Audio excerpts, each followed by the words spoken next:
everybody, it's Nina. Thanks so much for joining me today. Today I have a card to share with you that features the stamp layering technique. This card is also a very simple and easy card that anybody can create. For those of you that aren't as big into coloring or doing any really involved cards, this is a great card design to be able to make fun, easy, and really beautiful cards. Now this card video is part 1 of my easy stamp layering blog post today. I ended up making 2 cards with this technique, and I wanted to be able to show you the step-by-step process for each of them, but the video was going to be very long to have them as one whole video. I created this video as a guest video for Sunny Studio Stamps. So to see the other card, be sure to check out the video description link and be able to watch it. You can also click on the link at the end of this video. So let's get started and create a card. So I'm going to be using these 2 stamp sets today. This first one here is the 2 Scoops stamp set, and this is the one we'll be working with today in this particular video. The other stamp set is the Perfect Popsicle set.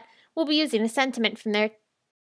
I'm mounting an ice cream cone stamp onto my Misty stamping tool, and I'm going to ink it up with some light brown ink. This is Caramel Toffee from Altenew. I'm going to end up stamping a few of these images just because I wanted to make sure I had extras. I wasn't quite sure with the layout yet as I was creating this card, so I wanted to have a few just in case I wanted to add more than one ice cream cone. I ended up only using one ice cream cone, but I was glad I had multiple images just in case I messed one up. So I need to stamp the second layer of my ice cream cone. You can see these are really easy stamps to be able to match up together because they have letters that match up with the numbers. So we have 2A for the first layer of the ice cream cone, and now I'm pulling out layer 2B, and this is the second layer of that ice cream cone. So I'm going to go ahead and ink that up in a slightly darker shade of ink. This is Paper Bag, also from Altenew. And I'll go ahead and stamp that down. And you can see this great dimensional effect that we get from these ice cream cones by doing the stamp layering. It just really makes them look so cool, and they almost look like they've been colored in. So you don't have to do any coloring. You can create that colored in effect by doing the stamp layering. Here I'm stamping the scoop of ice cream. I'm stamping this to look like mint chocolate chip ice cream. It's one of my favorite flavors. I'm going to ink up the first layer with the mint ink, and then the second layer is mint candy, so it's slightly darker than mint. I'm also bringing in some dark chocolate ink. All of these 3 ink colors that I just mentioned were from Simon Says Stamp. I'm using the dark chocolate to stamp the sprinkles so that it looks like mint chocolate chip ice cream. Finally, I'm going to add some cherries, because I always love the look of cherries with an ice cream cone. I don't know why. I don't like it on my ice cream, but I always think it looks so cute. So I'm layering up the pieces of the cherry with Teeny Bikini as the first layer, Hot Lips as the second, and then this final layer I'm stamping with some lipstick red ink from Simon Says Stamp. These are really easy stamps to be able to line up. You can really gauge quickly and easily where you need to layer the pieces. I really congratulate Mendy on her great design work of these stamps. They're so easy and so much fun to work with. So I'm going to go ahead and take the layering pieces. I'm taking the layering image of the ice cream cone and the layering image of the ice cream scoop. And I'm using those to stamp a background on my card. Now I did end up originally thinking I was going to use this as a full card base, but I decided to end up trimming it down. So you'll see that in a minute here. But I'm using the cherries as well to go ahead and stamp this background. I think this really is a great tone-on-tone effect and perfect for adding just a little bit of interest to the background of your card.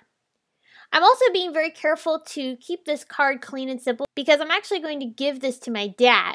And I always find that cards for guys are so much easier if you leave them clean, simple, and just no frills. I think no frills works really well for a guy.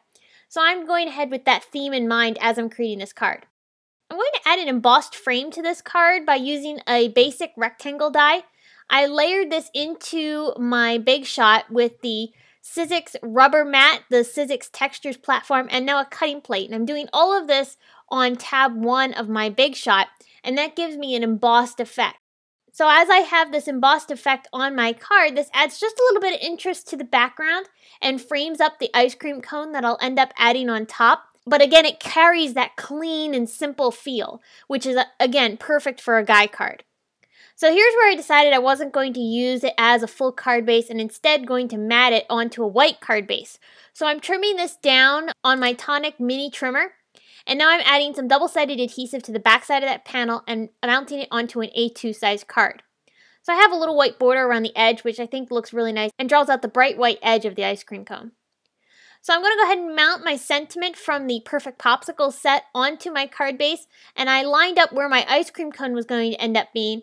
I'm lining up the bottom of the sentiment with the bottom of my ice cream cone, and that helps make sure that we have this really lined up nicely, and graphically it's visually pleasing. I'm adding the sentiment with clear ink and heat embossing it with white embossing powder. Because I changed my mind with the direction of this card, I should have actually stamped the sentiment before adding the red panel onto the white card base, but I didn't, and I made it work. So don't feel bad when you have to improvise as you're creating a card. I'm always changing my mind as I'm creating a card. My final card never turns out quite exactly how I envisioned it in my head. I always decide, oh, you know what, it'd be better if I did this, or maybe I should do this differently, and it always changes. So don't ever feel bad about doing that. It's just part of the process. So I'm adding the cherries onto my card using some foam tape. I also popped up the ice cream cone with foam tape as well. And you can see it creates some nice, beautiful dimension off of our panel and adds some visual interest to the card. So I want to add some edging to that frame that I embossed into my panel. So I'm using a white gel pen and I'm adding some kind of sketchy looking edging to that frame. And I think it really looks nice and adds a nice framing element to our ice cream cone, draws out that embossed edge, and the sketchy feel kind of adds to the fun element of this card. One of my final bits of embellishing is to add some glossy accents to my cherries. When you have a clean and simple card, adding small details like this makes a big difference. It really makes your card go from neat to really cool. I'm adding some details to the chocolate chips of my mint chocolate chip ice cream. I'm using the stress stickles here, and I'm just kind of pushing along the edges if I have any areas that kind of overlap over top of my little chocolate chip sprinkles. This is a really easy way to be able to add some texture to your ice cream cone as well, because those distress stickles of that glitter glue just add a lot of really cool dimension and sparkle. For a final finishing touch, I added some white detailing to the highlights of my ice cream cone and also the cherries, and it just really intensifies that white area. And again, small details like this makes a big impact on the final project. So here's a look at the two cards I created. The one on the right I have linked to at the end of this video and also in the video description, or you can find it over at the blog post. And then here's a close-up look of how this card turned out with the mint chocolate chip ice cream, our really cool tone-on-tone background, and the fun final details that we added to bring this whole card together. So again, this was an easy card to make, and I think anybody would be able to recreate this very easily. No coloring involved. The stamping does all the work for you, so you can create this really cool colored image effect without having to pick up any markers. So if you're interested in learning more about these cards, be sure to head on over to the blog. The link is in the video description. Or you can watch the video here. I have it linked on the side of the screen. Thanks so much for watching this video. Please give it a big thumbs up and subscribe to my channel for more inspiration. Thanks for watching.